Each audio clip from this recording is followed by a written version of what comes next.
Hi guys! So this is my third time recording the installation of Office 2019, the latest version of MS Office. So hope may maintindihan nyo at magustuhan nyo itong video na to. So may mga subscriber tayo na nagre-request if I can do that in full English.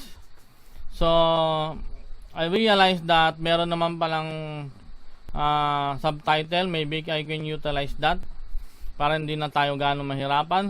And at the same time, I would like to cater, my priorities to cater to our Filipino people, our teachers, and my fellow ITOs and the others. So siguro naman yung iba, diskartehan na nila yon. So but as I promised to that subscriber, so I'm going to deliver my instruction in installing Office 2019 in English, pero magtatagalog pa rin ako kahit konti. Ang hirap ng diretsong English. So binigay ko na yung link, nasa baba yung link. I-download nyo lang yan. Para once you download it, you have to rename the folder into Microsoft, and at ilalagay mo yan sa C, sa drive C. Doon mo siya ilalagay. Pagkatapos nun, i-open mo yan. Meron kasi siyang ibang setup. Hindi ko alam kung gagana yung setup pero kasi you have to do that in the command prompt, and you have to type the setup /configure then configuration.xml. Yung setup niya kasi, yung setup details niya nasa configuration.xml. Hindi ko na binago yon. So mamaya malalaman yon. So without further ado, let's proceed to the installation of the newest Microsoft Office. I already renamed the folder into Microsoft.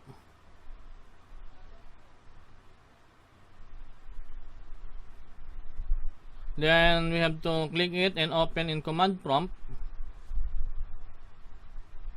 Click yes.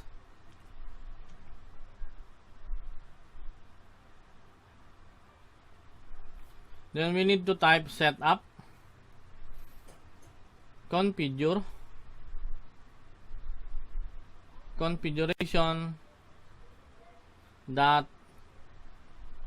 .xml. Then hit enter.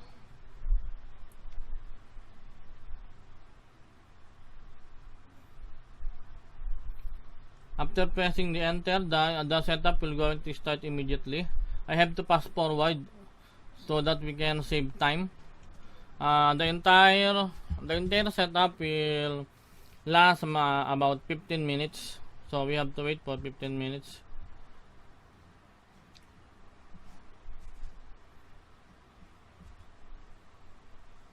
Installing Office will be done in just a moment.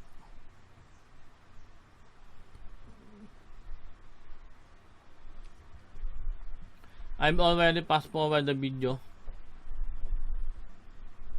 so it will only took us maybe 3 or 4 minutes, so bear with me.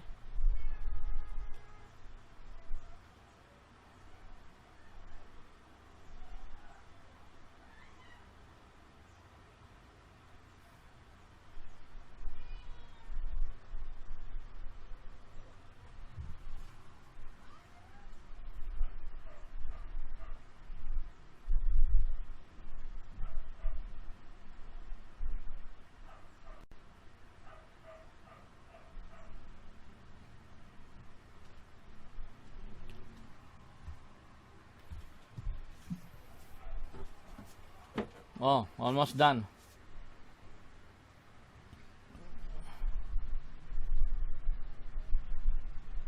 Installation is finished.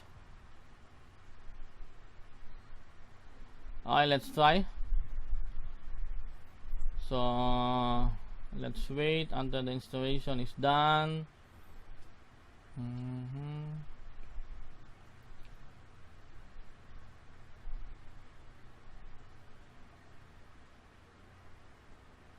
Okay, it's Microsoft Office Professional Plus 2019 preview.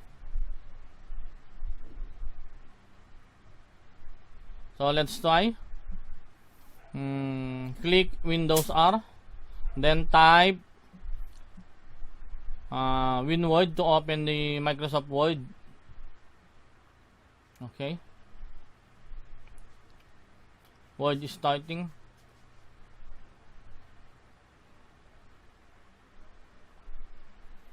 Oh.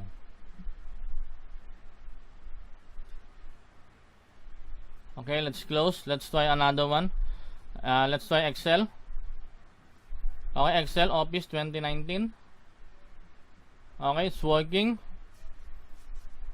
Let's close. Let's try PowerPoint. PowerPoint Office 2019. Let's open the blank presentation. Let's try the transition. You can see the morph.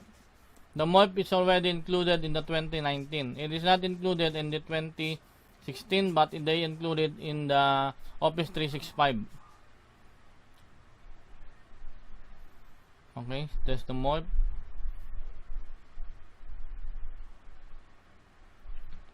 Okay, let's try another one. How about Publisher? So let's open blank application.